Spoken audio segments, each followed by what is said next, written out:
सभी विद्यार्थियों को नमस्कार। मैं उमेश माथुर, माथुर क्लासेज और फवीज इंस्टीट्यूट ऑफ मैथमेटिक्स पर आपका स्वागत करता हूं।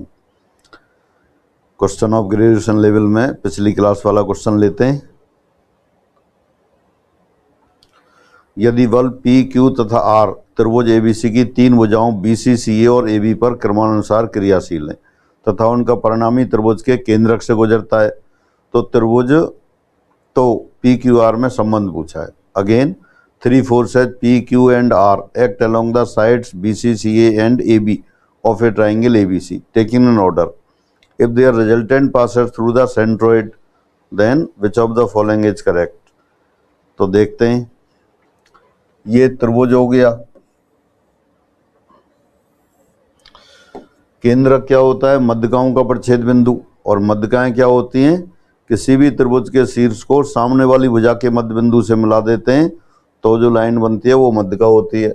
सपोज ABC ट्राइंगल है, ये DEF साइड्स BC, CA और AB के मध्य बिंदु हैं, मिड पॉइंट्स हैं। तो ADBECF ये मध्यकाएं हो गई और उनका प्रच्छेद बिंदु G हो गया। आपको दे रखा है तीन बल क्रम से BC, CA और AB के अनुदिश कार्य कर रहे हैं। कौन कौन से बल हैं? तीन बल हैं PQR। P बल BC के अलोंग, Q CA के अलोंग और R AB के अलोंग एक्ट कर रहा है। और उनका परिणामी त्रिभुज के केंद्रक से गुजरता है। ये परिणामी मान लेते हैं इनका R1 है, ये केंद्रक से गुजरता है। केंद्रक क्या होता है? मध्यकाओं का प्रच्छेद बिंदु। Centroid is the point of intersection of medians. तो their resultant of given forces PQR passes through the centroid of the triangle, ये गिवन है। तो अपन क्या करते हैं, सभी बलों का मोमेंट ले लेते हैं, आघूर्ण ले लेते हैं। Taking moment of all forces about the centroid, केंद्रक के सापेक्ष सभी बलों का आघूर्ण लेने पर। तो क्या होगा आघूर्ण लेने के लिए? P पर G बिंदु से P, Q और R तीनों पर परपेंडिकुलर ड्रॉ कर देते हैं। मान लिए वो PL, PM, PN है। जिस पॉइंट के सापेक्ष आघूर्ण लेना होता है उस पॉइंट से बल की क्रिया रेखा पर लंब डाल देते हैं। तो PQ, वो P कहाँ है? BC के अलोंग है, तो G से P पर वो BC पर परपेंडिकुलर डाल दिया, वो PL एज्यूम कर लिया। Q CA के अनुदिश लग रहा है तो G से CA पर लंब डाल दिया, वो मान लिया GM है। और इसी तरह से G से AB पर लंब डाल दिया, वो मान लिया GN है। तो ये GL, GM, GN ही हो गए। अब सभी बलों का G के सापेक्ष आघूर्ण ले लेते हैं।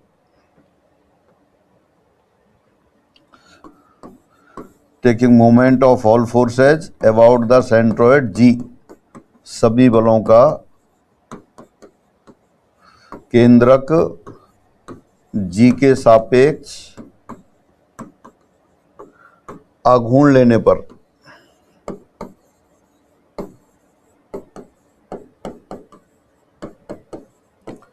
Taking moment of all forces about the centroid G, तो क्या होगा? सभी बलों के आघूर्णों का बीजीय योग बराबर उनके परिणामी के आघूर्ण के बराबर।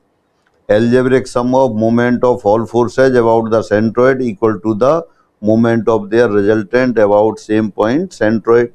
तो क्या जाएगा? P इंटू, देखें क्या लिखा था आपने, BC पर परपेंडिकुलर डाला, वो GL था, तो क्या आ गया? P into GL plus Q into GM plus R into GN बराबर मोमेंट ऑफ रिजल्टेंट आपने मान लिया R1 है। क्वेश्चन कह रहा है रिजल्टेंट सेंट्रोइड से पास हो रहा है, तो सेंट्रोइड से रिजल्टेंट पर परपेंडिकुलर डालेंगे, वो 0 हो गया, तो ये 0 आ गया।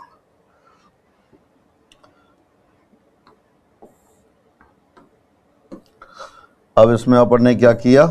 P BC से ऊपर मल्टीप्लाई किया, बल्कि हाफ BC से ऊपर मल्टीप्लाई किया और हाफ BC से नीचे मल्टीप्लाई किया, इंटू GL पैसे था। फर्स्ट टर्म में हाफ BC से ऊपर और हाफ BC से नीचे। क्यू सेकंड टर्म में हाफ सी ए से ऊपर मल्टीप्लाई किया और हाफ सी ए से नीचे मल्टीप्लाई किया into G M plus R into half A B से ऊपर मल्टीप्लाई किया और हाफ ए बी से नीचे मल्टीप्लाई किया, राइट साइड में जीरो आ गया। अब देखते हैं half B C into G L कितना हो गया। फिगर में देखते हैं half B C into G L, ये तो area of triangle G B C आ गया। 1/2 base into height, B C तो बेस हो गया और जी एल हाइट हो गई। इसी तरह से half C A into G M, वो area of triangle G C A आ गया। और इसी तरह से half A B into G N, वो area of triangle G A B आ गया। तो ये लिख देते हैं, this implies P into area of triangle G B C, ये इसका एरिया आ गया। और नीचे क्या है, half B C, B C को लिख दिया ए, हाफ थ्रू आउट कैंसिल कर दिया, this plus Q into area of triangle G C A upon C A, C A को बी लिख दिया, हाफ कैंसिल हो गया throughout, plus R into half A B into G N, area of triangle G A B upon A B, वो C हो गया। अब जो एरिया लिखे हैं आपने, ये तीनों एरिया क्या है, इक्वल होते हैं।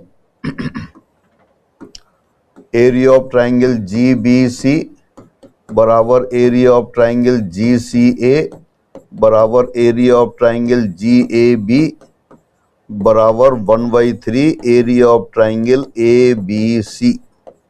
अगर कोई ट्राइंगल है ए बी सी, जी इसका सेंट्रोइड है, तो G B C, G C A, G A B तीनों एरिया बराबर होते हैं। Area of triangle G B C, area of triangle G C A, area of triangle G A B तीनों equal होंगे और area of triangle A B C के 1/3 होंगे। बहुत आसानी से प्रूव कर सकते हैं, पर यहाँ प्रूव करने की जगह नहीं है, तो सीधे सीधे आप लर्न करेंगे। तो ये तीनों एरिया इक्वल हैं, कैंसिल हो गए। और फिर स्मॉल ए साइन ए के प्रोपोर्शनल होता है, स्मॉल बी साइन बी के प्रोपोर्शनल है, स्मॉल सी साइन सी के प्रोपोर्शनल है। तो ये वैल्यू रख दी, प्रोपोर्शनल कांस्टेंट आएगा वो कैंसिल हो जाएगा। तो फाइनली ये आ गया P cosec A plus Q cosec B plus R cosec C equal to 0। तो फाइनली ये हो गया, यदि कोई त्रिभुज ABC दे रखा है, त्रिभुज की भुजाओं BC, CA और AB के अलोंग क्रम से बल P, Q और R कार्यरत हों और उनका परिणामी केंद्रक से गुजरता हो, तब P cosec A plus Q cosec B plus R cosec C बराबर 0। देखते हैं कौन सा ऑप्शन आ गया। तो ये सेकेंड ऑप्शन आपका आंसर आ गया। तो एक बार आपने सॉल्व कर लिया है, अब इसको आंसर सहित याद करेंगे। 3 बल P Q R त्रिभुज ABC की भुजाओं क्रम से BC, CA, AB पर क्रमानुसार क्रियाशील हैं, उनका परिणामी त्रिभुज के केंद्रक से गुजरता है। तो आप याद रखेंगे P cosec A plus Q cosec B plus R cosec C। और कैसे किया, पहले आपने फिगर बनाया, BC के अलोंग बल P लगा दिया, CA के अलोंग बल Q लगा दिया और AB के अलोंग बल R लगा दिया। चूंकि इनका परिणामी केंद्रक से पास होता है, तो अपन ने केंद्रक से तीनों भुजाओं पर लंब डाल दिया और फिर केंद्रक के सापेक्ष सभी बलों का आघूर्ण ले लिया। सभी बलों का आघूर्ण आप जानते हैं, किसी भी बिंदु के सापेक्ष सभी बलों के आघूर्णों का बीजीय योग उसी बिंदु के सापेक्ष उनके परिणामी के आघूर्ण के बराबर होता है। Again, algebraic sum of moment of all forces about any point is equal to the moment of their resultant about the same point। वो कॉन्सेप्ट यूज किया, थोड़ी सी ज्योमेट्री यूज की, तो आपका प्रूफ हो गया P cosec A plus Q cosec B plus R cosec C equal to 0। आगे बढ़ते हैं। यदि बल पी क्यू तथा आर त्रिभुज एबीसी की तीन भुजाओं बीसी सीए तथा एबी पर क्रियाशील हैं, उनका परिणामी त्रिभुज के परकेंद्र से गुजरता हो, तब आपको सिद्ध करना है। पहले क्या था, परिणामी केंद्रक से गुजर रहा था, पिछला क्वेश्चन था वो यही क्वेश्चन था सेम, परिणामी केंद्रक से गुजर रहा था, अब परिणामी परकेंद्र से गुजर रहा है, तो पी क्यू आर में संबंध पूछा है। वही ट्राइंगल बना लेते हैं आप सेम।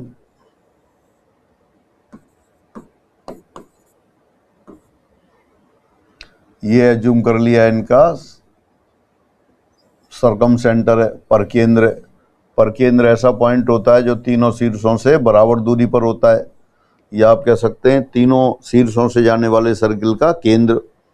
अब पी फोर्स तो कहाँ है, पी की बीसी के अलोंग है, क्यू सीए के अलोंग है, आर एबी के अलोंग है, उनका रिजल्टेंट मान लिया वही R1 है, ये परकेंद्र से पास होता है। अब आपने क्या किया, परकेंद्र से तीनों भुजाओं पर लंब डाल दिया। ये लंब इसलिए डाल दिया, वही एज्यूम कर लेते हैं अपन, ये L, ये M और ये N।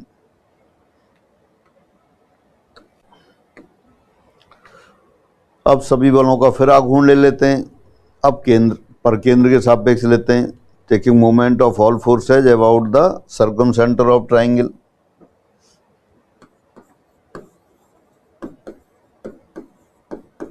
सभी बलों का परकेंद्र O के सापेक्ष आघूर्ण लेने पर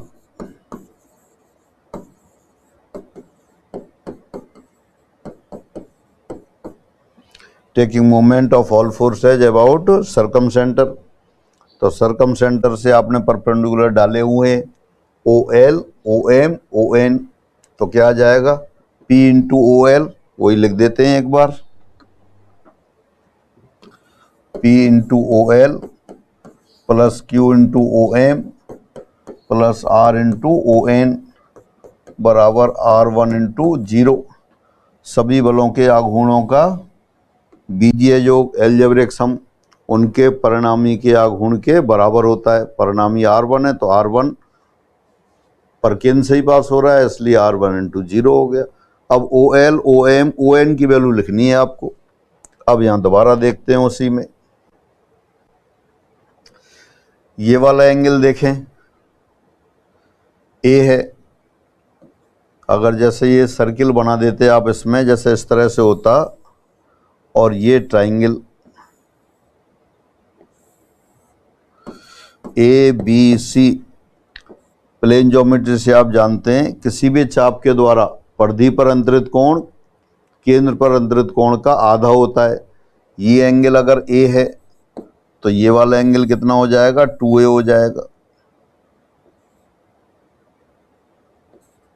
ये एंगल 2A हो गया।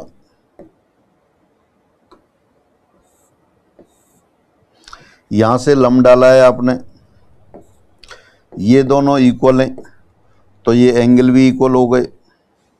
ये एंगल 90 डिग्री है, ये दोनों साइड इक्वल हैं तो ये दोनों एंगल इक्वल हो गए। ये एंगल इक्वल हो गए तो ये वाले भी इक्वल हो गए। किसी भी दो त्रिभुजों में दो कोण बराबर हों तो तीसरा कोण अपने आप बराबर होता है। पूरा एंगल 2A है तो ये A हो गया, ये A हो गया। तो अपन देखते हैं इस ट्राइंगल में त्रिभुज OBC में OL अपॉन OB, OL इस एंगल के लिए ये BL तो परपेंडिकुलर हो गया, 90 के सामने हाइपोटेनियस OB हो गया और OL बेस हो गया। तो OL अपॉन OB कितना हो गया, कॉस ऑफ A हो गया, यानी OL बराबर OB कॉस ऑफ A। और OB क्या है, सरकम रेडियस है, परित्रिज्या है, उसको अपन ने R लिख दिया, R कॉस ऑफ A आ गया।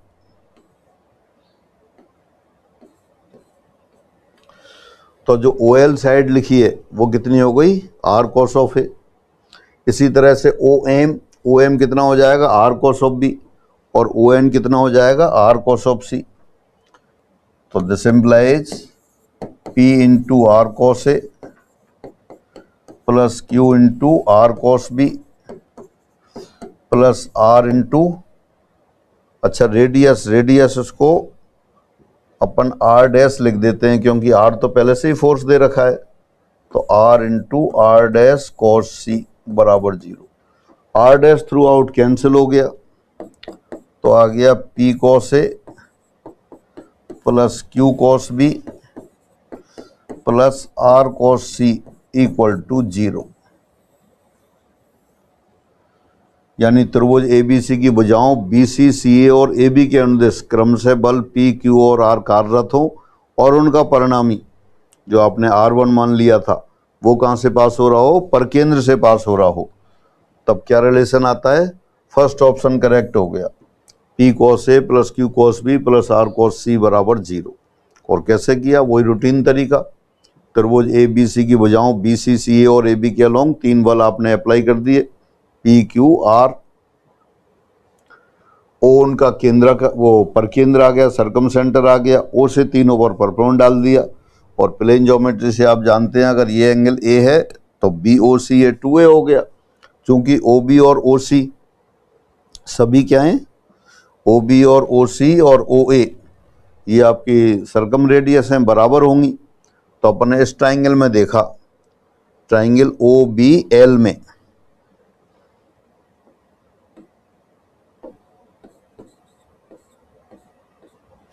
OL अपॉन OB, ये A के लिए OL तो बेस हो गया, OB हाइपोटेनस हो गया, तो OL upon OB equal to cos है, therefore OL equal to OB cos है, और OB is the circumradius, वो आपने R डैश लिख दी, तो OL equal to R dash cos A आ गया। सिमिलरली इसी प्रकार